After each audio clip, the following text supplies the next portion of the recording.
Hello friends, स्वागत है आपके अपने यूट्यूब चैनल गायत्री ऑफिशियल में। आपका देखिए, हमारे जो साथी जो सेना में हैं, चाहे नेवी एयरफोर्स में है, बीएसएफ में है, उनको या सीआरपीएफ में है, जो भी जिस फोर्स में है उसको उस एक्ट, उस फोर्स के संबंधित कानून, उस फोर्स पर कौन से कानून लागू होते हैं कि ओवरऑल तो देखिए हमारा संविधान लागू होता है देश में। लेकिन संविधान के बाद भी सभी फोर्सेस के अपने अपने एक्ट एंड रूल्स बने हुए हैं और उस एक्ट एंड रूल्स के अधीन आप काम करते हैं जब आप उस फोर्स को ज्वाइन कर लेते हैं।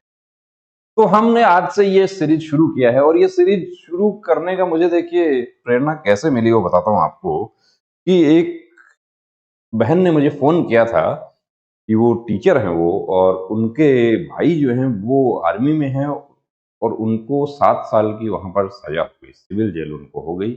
अब क्या गलती हुई थी, क्या नहीं हुई थी, इनको नहीं पता है। तो कुछ हमें ऐसी जो जानकारियाँ हैं कि जैसे आप चाहे जॉइन करने जा रहे हैं या आप ऑलरेडी फ़ोर्स में हैं, आपको उस एक्ट और रूल्स की आपको जानकारी होनी चाहिए। जैसे आप लोग फ़ोर्स में देखते हैं, जो लोग फ़ोर्स में काम करते हैं, कि जो मिनिस्ट्रियल स्टाफ होता है या जो ऑफिस स्टाफ होता है, उनको इन सब चीज़ों की ज़्यादा जानकारी होती है। जबकि जो हमारे जीडी के लोग होते हैं, उनको इन सब के बारे में जानकारी नहीं होती। उनको तो तब जानकारी होती है जब किसी केस में प्रॉब्लम हो जाए तब। और यस करना है, नो करना है, क्या करना है, वो जैसा बोल दिया ऑफिसर ने वैसा हो गया। और ये सब हम देखते हैं कि सुसाइड की बहुत सारी घटनाएं होती, क्यों होती हैं ये? और इस कदर परेशान हो गया एक कैंडिडेट कि कोई रास्ता नजर नहीं आया। जबकि एक ट्रेंड सोल्जर जो है वो क्यों जाता है, वो देश के दुश्मनों से लोहा लेने के लिए वहां जाता है। और ऐसा क्या हो जाता है कि उसको अपना जीवन को खत्म करना पड़ जाता है। तो यहाँ हमने सबसे पहले देखिए, आज हम शुरू कर रहे हैं और पहले हम शुरू करेंगे आर्मी एक्ट से। आर्मी एक्ट कब से? 20 मई 1950, सेना अधिनियम जिसको कहा जाता है। सेना अधिनियम 1950, 20 मई, नियमित सेना के शासन से संबंधित विधि का समेकन। अब इसमें कुछ शब्द ऐसे होंगे कि जो आपको समझने में थोड़ी परेशानी होगी, उनको मैं सरल भाषा में डिस्कस करने की कोशिश करूंगा। अब पहला अध्याय जो है वो क्या कहता है? प्रीलिमिनरी। प्रीलिमिनरी कोई भी जो एक्ट एंड रूल हम बात करते हैं तो उसके बारे में बताया जाता है कि संक्षिप्त नाम और प्रारंभ कि यह अधिनियम सेना अधिनियम 1950 कहा जा सकेगा। यह उस तारीख को प्रवर्त होगा जिसे केंद्रीय सरकार शासकीय राजपत्र में अधिसूचना द्वारा इस नियम नियत नियत करे। उससे पहले किसके नियम लागू होते थे? उससे पहले ब्रिटिश आर्मी का जो एक्ट है वो लागू होता था। तो उसी के आधार पर बनाया गया है। आज भी नियम जो है, कोर्ट मार्शल के जो नियम हैं, कोर्ट मार्शल की जो सजाएं हैं, वो बहुत सख्त हैं। और हम देखते हैं कि सिविल में हमने देखा कि साक्ष्यों के अभाव में कोई बरी हो गया, बहुत बड़ा अपराध हो गया था, लेकिन साक्ष्यों के बाद संदेह लाभ देते हुए बरी कर दिया। लेकिन फोर्सेस के कोर्ट जो है वहां पर संदेह लाभ जो है वो अभियुक्त के पक्ष में नहीं जाता, वो फोर्स के पक्ष में ही जाता है। और ये हमारे साथी जो अभी चाहे वो बीएसएफ ज्वाइन करेंगे, सीआरपीएफ ज्वाइन करेंगे या ऑलरेडी ज्वाइन कर चुके हैं, उनको इनको जरूर पढ़ना चाहिए। आर्मी में जो जाने वाले जो हमारे साथी हैं, अभी बहुत हाईली क्वालिफाइड जो है वो ग्रेजुएट तो मैक्सिमम होते हैं कैंडिडेट।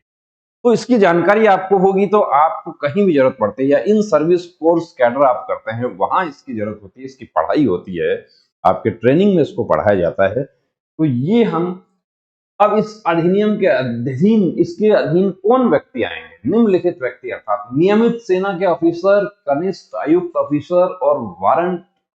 कनिष्ठ आयुक्त ऑफिसर कौन है? जूनियर कमीशन अफसर जिसको बोलते हैं जेसीओ। इस अधिनियम के अधीन अभ्यवेशित किए गए व्यक्ति, इस अधिनियम के अधीन जिनको नियुक्ति दी जाती है, जो ऑफर ऑफ अपॉइंटमेंट होता है उसमें लिखा रहता है। भारतीय रिजर्व बल के व्यक्ति, तो भारतीय रिजर्व बल जो है वो सेना के जो, सेना को ही उसी में वहां पर कहा गया है कि ऐसा कोई भी भारतीय रिजर्व बल, भारतीय अनुपूरक रिजर्व बल, ऑक्सिलरी फोर्स जिसको कहा गया है, आहूत किए गए हों या जब वे वार्षिक परीक्षण में लगे हुए हैं। प्रादेशिक सेना के ऑफिसर, टेरिटोरियल आर्मी जिसको कहा जाता है, उसके ऑफिसर जब वे ऐसे ऑफिसरों की हैसियत में कर्तव्य कर रहे हों और उक्त सेना में अत्यावेशित व्यक्ति जब वे आहूत किए गए हों या निकायकृत हों या किन्हीं नियमित बलों में संलग्न हों, ऐसे अनुकूलनों और उपांतरों के अधीन वैसे व्यक्तियों पर इस अधिनियम को प्रादेशिक सेना अधिनियम, टीए जो था वो पहले टीए क्या था कि टीए को रेगुलर कर दिया गया है अभी तो टीए को, लेकिन जब ये अधिनियम बना था उस समय टीए जो था वो कि जरूरत के समय ही बुलाया जाएगा। प्रादेशिक सेना अधिनियम 1950 और 1948 का 56 की धारा 9 की उपधारा 1 के अधीन लागू करने में किए। भारत के सेना ऑफिसर रिजर्व में आयोग धारणा करने वाले व्यक्ति जब उन्हें किसी ऐसे कर्तव्य या ऐसी सेवा के लिए आदेश मिला हो जिसका उन पर दायित्व ऐसे रिजर्व बलों के सदस्य होने के नाते है। भारतीय नियमित ऑफिसर रिजर्व में अब नियमित रेगुलर आर्मी के ऑफिसर और सैनिक विधि के अधीन अन्यथा न आने वाले व्यक्ति जो सक्रिय सेवा पर, कैंप में, प्रगमन पर या केंद्रीय सरकार द्वारा इस निमित्त द्वारा विनिर्दिष्ट किसी सीमांत चौकी पर नियमित सेना के किसी प्रभाग द्वारा नियोजित हो। इस अधिनियम में कौन आता है वो शामिल है, उसकी हम बात कर रहे हैं। प्रादेश उसकी सेवा में हो, उसके अनुचारी हो या उसके साथ चलते हो, वे जहां कहीं भी हों इस अधिनियम के अधीन होंगे। यानी कि जो इस अधिनियम के अधीन नियुक्त होता है उस पर यह अधिनियम लागू हो जाता है। हर व्यक्ति जो उपधारा 1 के खंड क से 6 तक के अधीन इस अधिनियम के अधीन है जब तक वह सेवा से सम्यक रूप से निवृत्त, अब यहां देखिए, सेवा से निवृत्त रिटायर हो जाए, उन्मोचित हटा दिया जाए, निर्मुक्त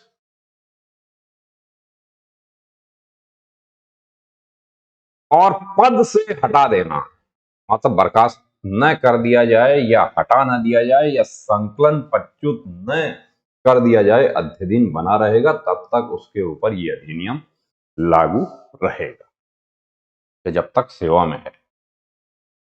परिभाषाएं, अब परिभाषाएं जो है वो कौन कौन सी हैं तो उसको हम यहां डिस्कस करेंगे। परिभाषाएं इस अधिनियम में जब तक के संदर्भ में अन्यथा अपेक्षित न हो। सक्रिय सेवा, तो सक्रिय सेवा एक बहुत बड़ा शब्द है।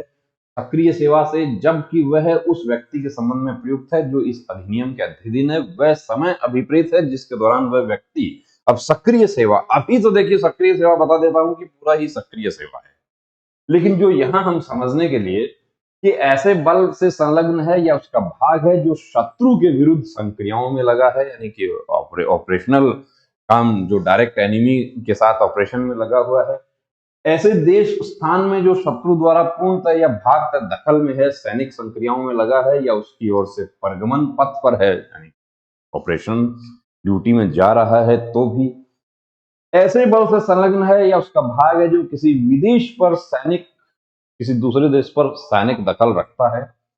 सिविल अपराध से ऐसे अपराध अभिप्रेत हैं जो दंड न्यायालय द्वारा विचारणीय है। अब अपराध की जब हम बात करेंगे, और ये आपको वीडियो बनाने का मकसद यही है कि जो अपराध हैं और उनकी जो सजाएं हैं उनके बारे में डिस्कस करने के लिए। तो सिविल अपराध, सपोज कीजिए कि कोई जो एक सोल्जर है और उससे वो अपना ड्यूटी पर है और ड्यूटी के दौरान फायरिंग हो जाती है और उससे कोई सिविलियन की मौत हो जाती है, तो केस कहां चलेगा? अब वो तो ड्यूटी पर है, तो केस जो है एक बार तो सिविल पुलिस दर्ज करती है, सिविल का जो न्यायालय है उसमें जाता है, लेकिन फोर्स उसको अपने पास ट्रांसफर करवा लेती है और वो फोर्स जो फौजी कोर्ट है, जिसको साधारण भाषा में कहा जाता है कोर्ट मार्शल, उस कोर्ट मार्शल में उसकी जो प्रक्रिया जो है वो होगी और उसको जो भी दोषमुक्त किया जाए या निर्दोष किया जाए या उसको सजा दी जाए, वो सब काम वहां पर। सिविल कारागार, सिविल जेल, अब देखिए एक तो होता है क्वार्टर गार्ड, जो हमारे लोग जो ज्वाइन कर चुके हैं उनको बहुत बेहतर पता है। क्वार्टर गार्ड, क्वार्टर गार्ड जो है उसके तो सामने से भी निकलना जो है, वो वहां से सामने से भी जब निकला जाता है तो सैल्यूट किया जाता है क्योंकि वहां पे झंडा लगा रहता है। तो क्वार्टर गार्ड के तो कोशिश यही होती है कि पीछे से निकला जाए, इसलिए नहीं कि झंडे को सैल्यूट करना पड़े, मतलब वो आम रास्ता नहीं होता कि हर कोई वहां से नहीं जा सकता। आपको भी कभी फौजी कैंप में जाने का मौका मिलता है तो एक जगह ऐसी होती है कि वहां से आप यदि गुजर रहे हो तो आपको संतरी जो है वो तुरंत रोक। अब यहां पर देखिए सिविल अपराध हो गया। अब सिविल कारागार, सिविल कारागार से ऐसी जेल या स्थान अभिप्रेत है जो किसी आपराधिक कैदी के निरोध के लिए कारागार अधिनियम 1894 के अधीन या किसी अन्य तत्समय प्रवर्तित विधि के अधीन प्रयुक्त किया जाता है। कि कोर्ट मार्शल में जैसे मैंने आपको बताया स्टार्टिंग में कि 7 साल की सजा हो गई, तो वो 7 साल के 3 महीने तक की जो सजा होती है 89 डेज तक की, वो फोर्स की जो कस्टडी में होती है, उससे यदि ऊपर हो गया तो उससे ऊपर सजा हो गई तो वो सजा के साथ साथ जो डिसमिसल जो है वो ऑटोमेटिक हो जाएगा, डिसमिसल उसके साथ ही हो जाएगा और वो उस मुलजिम जो है उसको महकमा जो जेल है उसके सुपुर्द कर दिया जाएगा, यानी कि वो बाकी की सजा जो है वो सिविल जेल, इसलिए यहां पर सिविल कारागार का भी इसमें उल्लेख किया गया है। थल सेनाध्यक्ष से नियमित सेना का समादेशन करने वाला ऑफिसर से अभिप्रेत है थल सेनाध्यक्ष। कमान ऑफिसर से जब वह इस अधिनियम के किसी उपबंध में नियमित सेना के किसी पृथक प्रभार या उसके किसी विभाग के प्रति निर्देश से प्रयुक्त है, वह ऑफिसर अभिप्रेत है जिसका नियमित सेना के विनियमों के अधीन या ऐसे किन्हीं विनियमों के अभाव में सेवा की रूढ़ि के अनुसार यह कर्तव्य है कि वह उस उपबंध में निर्दिष्ट वर्णन के विषयों के बारे में कमान अफसर के कर्तव्यों का निर्वहन यथास्थिति नियमित सेना के उस प्रभाग या उस विभाग के संबंध में करे, यानी कमांडिंग अफसर जो है उसकी पूरी परिभाषा यहाँ पर दी गई है। कमान अफसर कोर क्या है? कोर से इस अधिनियम के अधीन व्यक्तियों का एक ऐसा पृथक निकाय अभिप्रेत है जो इस अधिनियम के सभी उपबंधों के या उनमें से किसी के प्रयोजनों के लिए कोर के रूप में विहित। सेना न्यायालय, अब यहां सेना न्यायालय जब आप इन सर्विस कोर्स कैडर करते हैं वहां पर भी आपको इसकी जरूरत पड़ती है। सेना न्यायालय से इस अधिनियम के अधीन अधिविष्ट सेना न्यायालय से कितने प्रकार के कोर्ट हैं वो आगे हम डिस्कस करेंगे, कितने प्रकार की सजाएं हैं वो आगे हम डिस्कस करेंगे। दंड न्यायालय से भारत के किसी भाग में मामूली दंड न्याय का न्यायालय अभिप्रेत है और विभाग के अंतर्गत विभाग का कोई खंड या शाखा आती है। शत्रु के अंतर्गत, अब शत्रु को भी देखिए यहां पर परिभाषित किया गया है कि दुश्मन कौन है। दुश्मन शत्रु के अंतर्गत ऐसे सब सशस्त्र सैन्य विद्रोही, जैसे पीछे 2010 में बांग्लादेश का जो बॉर्डर फोर्स है बांग्लादेश का, जिसको पहले बॉर्डर बीडीआर बांग्लादेश राइफल्स कहा जाता था और उसके बाद जब विद्रोह हुआ, विद्रोह के बाद उसका नाम बदलकर कर दिया गया बीजीबी बॉर्डर गार्ड बांग्लादेश। तो उसमें सशस्त्र विद्रोह हुआ कि शत्रु के अंतर्गत ऐसे सब, अब शत्रु में कौन कौन आता है वो यहां पर बताया गया है कि शत्रु में कौन आएगा।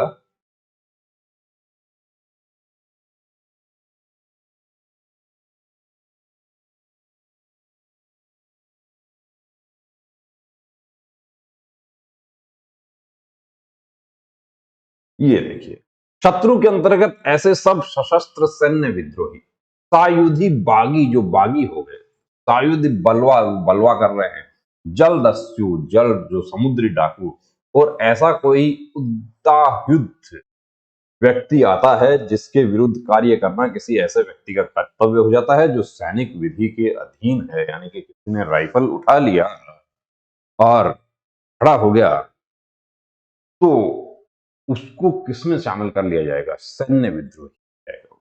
तो वो ऐसा नहीं कि सिर्फ राइफल उठा के कॉक कर लिया और उसको कि मैं फायर कर दूंगा, कि उसको सैन्य, इस अधिनियम के तहत सैन्य विद्रोही मतलब कोई समूह बना के किया जाए, उसको परिभाषित यहां पर किया गया है कि शत्रु कौन है। बल से विनियमित सेना, नौसेना, वायुसेना या उनमें से किसी एक या अधिक का कोई भाग अभिप्रेत है, बल उसको कहा गया है। कनिष्ठ आयुक्त ऑफिसर, जूनियर कमीशन ऑफिसर से नियमित सेना या भारतीय रिजर्व बल में कनिष्ठ आयुक्त ऑफिसर के रूप में आयुक्त, कमीशन, राजपत्रित या वेतन पाने वाला व्यक्ति अभिप्रेत है और भारतीय अनुपूरक रिजर्व बल या प्रादेशिक सेना में कनिष्ठ आयोग धारण करने वाला व्यक्ति जो इस अधिनियम के तत्समय अधीन हो इसके अंतर्गत आता है।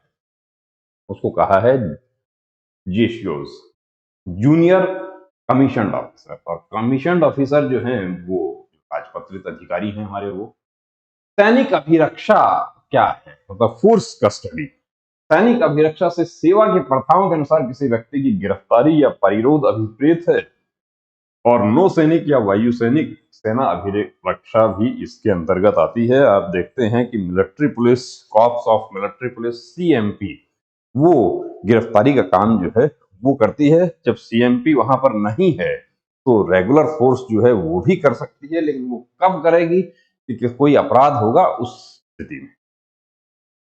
तो ये हो गया सैनिक अभिरक्षा। अब सैनिक अभिरक्षा है तो सैनिक इनाम भी है। देखिए यहाँ पर इनाम को भी, अब इनाम के अंतर्गत दीर्घकालीन सेवा, सदाचरण के लिए कोई उपदान या वार्षिकी, सुसेवा वेतन या पेंशन, और कोई अन्य सैनिक धन या इनाम आता है। रिवार्ड जो होते हैं वो सब इसमें आते हैं। अनायुक्त ऑफिसर से नियमित सेना या भारतीय रिजर्व बल में अनायुक्त रैंक या कार्यकारी अनायुक्त रैंक धारण करने वाले व्यक्ति हैं, और भारतीय अनुपूरक रिजर्व बल या प्रादेशिक सेना का कोई अनायुक्त ऑफिसर या कार्यकारी अनायुक्त, सबकी नॉन एनसीओ जिसको बोलते हैं, अनायुक्त नॉन कमीशन अफसर, एनसीओ, इस अधिनियम के तत्समय अधीन हो के अंतर्गत आते हैं। अधिसूचना का मतलब क्या है? शासकीय राजपत्र में प्रकाशित अधिसूचना।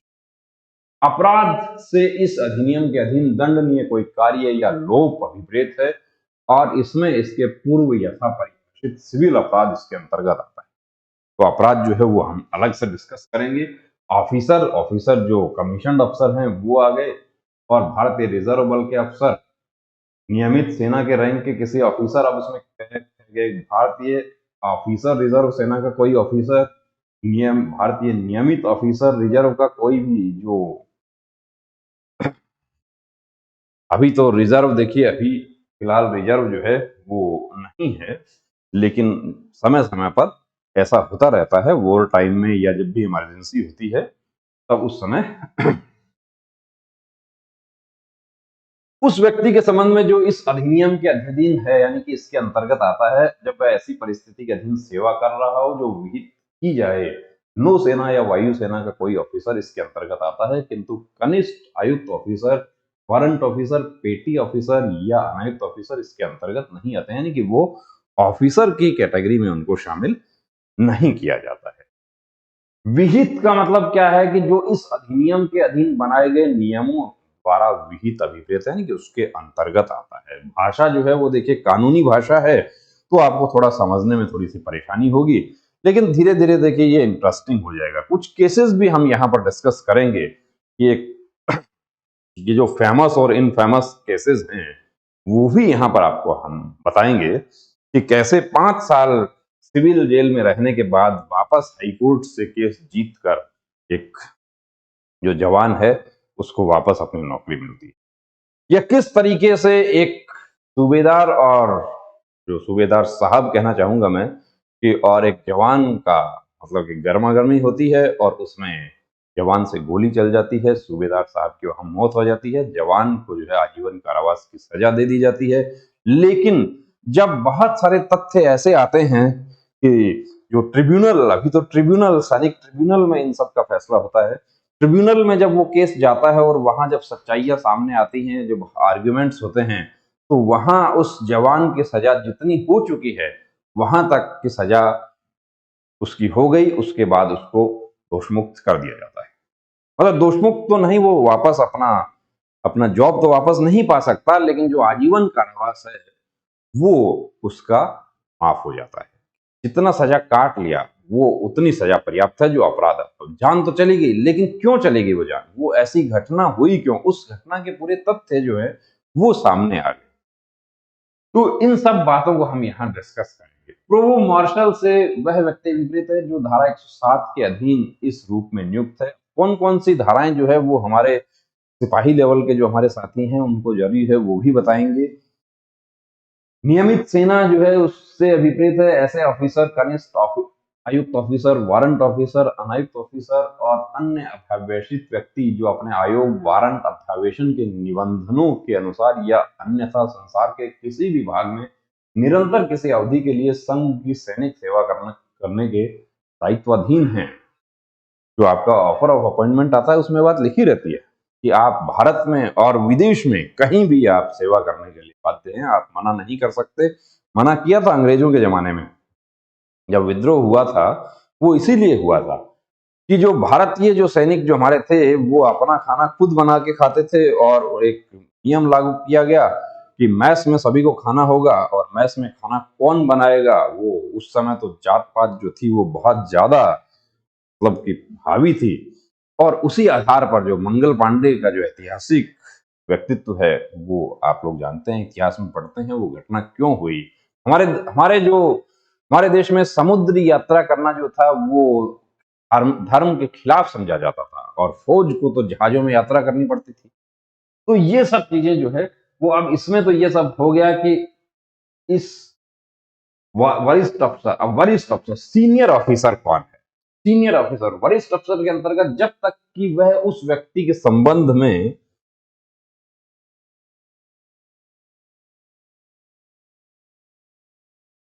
प्रयुक्त हो जो इस अधिनियम के अधीन है, कोई कनिष्ठ आयुक्त ऑफिसर, वारंट ऑफिसर और अनायुक्त ऑफिसर, और जहां तक उसके आदेशों के अधीन रखे गए व्यक्तियों का संबंध है, ऑफिसर, वारंट ऑफिसर, पेटी ऑफिसर और नौसेना वायुसेना का अनायुक्त ऑफिसर आता है। सीनियर अफसर कौन है?